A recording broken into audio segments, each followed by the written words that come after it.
Bienvenue à vous pour cette nouvelle leçon d'orthographe dans le cadre des dictées flash CM1, CM2. Nous en sommes encore une fois à la liste 16, donc voici la partie numéro 2, c'est parti. Dans cette liste 16, nous avons les mots suivants: descente, crever, pont, pendu, bout, corde, vie, tandis que, courant, gelé, coup et fondre. Nous passons à la deuxième moitié des mots. Les voilà qui s'affichent et nous allons commencer par les étudier un par un. C'est parti. Le premier mot, c'est le mot vie. Une seule syllabe, un mot très court, très facile. V-I-E. On pense à mettre ce E qu'on n'entend pas, qui est une lettre muette, qui se justifie par le fait que c'est un mot qui est féminin, mais comme c'est pas toujours la règle qui s'applique de mettre un E à un mot féminin, on pense à le mettre. Vie, V-I-E. Le mot vie, c'est un nom féminin, comme on vient de le dire. On va donc pouvoir dire une vie ou bien la vie. Et pour le mettre au pluriel, on ajoutera simplement le S du pluriel des vies avec un S à la fin. Voilà pour le mot vie, V-I-E. Le deuxième mot, il est un peu particulier. En fait, c'est deux mots qui vont ensemble. Le premier, c'est tandis et le deuxième, c'est que. Alors, le mot tandis, première syllabe tant, T-A-N, le son en s'écrit N. Deuxième syllabe, dit, D-I-S. Alors, on pense à mettre le S parce que c'est une lettre. On peut la prononcer, on peut dire tandis que, on peut dire tandis que, les deux se prononcent. Donc si on dit tandis que, on entend ce S là, si on dit tandis que, on l'entend pas. Donc on pense à le mettre, comme ça on n'est pas embêté. Le deuxième mot qui compose cette locution, ça veut dire ce groupe de mots qui vont ensemble, c'est le mot que. Le mot que, on l'écrit tout simplement Q-U-E, là il n'y a pas de surprise, il n'y a pas de piège. Donc tandis que c'est deux mots, T-A-N-D-I-S, plus loin, Q-U-E.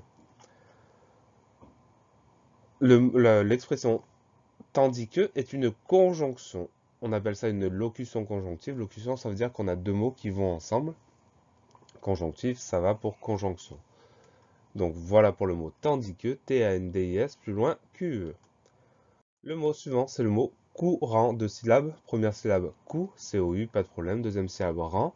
Alors, rang, on a le son en qui s'écrit A-N. Ensuite, on a une lettre muette à la fin du mot, qui est le T. Cette lettre muette, on va la retrouver si on dit courante, un mot qui existe. Ça nous permet de nous souvenir qu'il y a un T muet à la fin de ce mot. Courant, pardon, C-O-U-R-A-N-T. Le mot courant, c'est un nom masculin. Alors attention, le mot courant, ça peut être un adjectif. Il est comment? Il est courant, mais là, dans notre liste, on va le prendre comme un nom masculin. Donc on va dire un courant ou bien le courant. Et pour le mettre au pluriel, ce mot-là, on va simplement ajouter le S du pluriel des courants avec un S à la fin. Voilà pour le mot courant, C-O-U-R-A-N-T.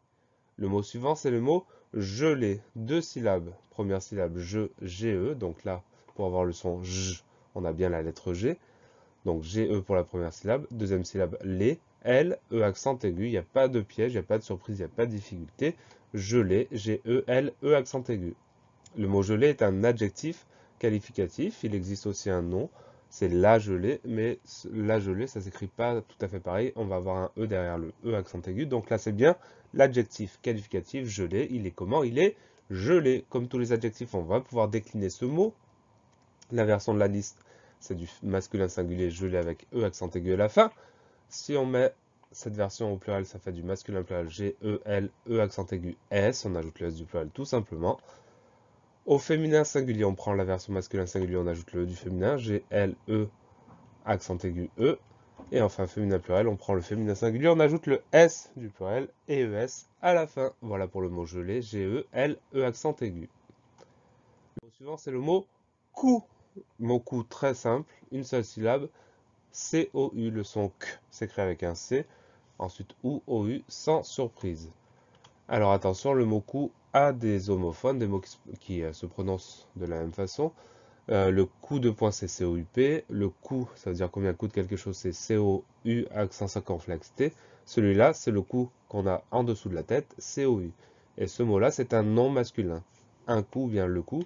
Pour mettre ce mot-là au pluriel, on ajoute un S à la fin, des coups avec un S à la fin. Voilà pour le mot coup, C-O-U. Le dernier mot de notre liste, c'est le mot fondre. Première syllabe, fond, F-O-N, sans surprise. Deuxième syllabe, dre, D-R-E, sans surprise non plus. Fondre, F-O-N-D-R-E. Le mot fondre, c'est un verbe en dreux, donc c'est un verbe qui appartient au troisième groupe, évidemment. Comme tous les verbes, on peut le conjuguer. On prend deux exemples. Au présent, je fonds. Au passé composé, ils ont fondu. Cette version passé composé nous révèle son participe passé. Le participe passé, c'est fondu avec un U à la fin. Voilà pour le mot fondre, F-O-N-D-R-E. Pensez à réviser, pensez à vous entraîner et à bientôt sur la classe plus.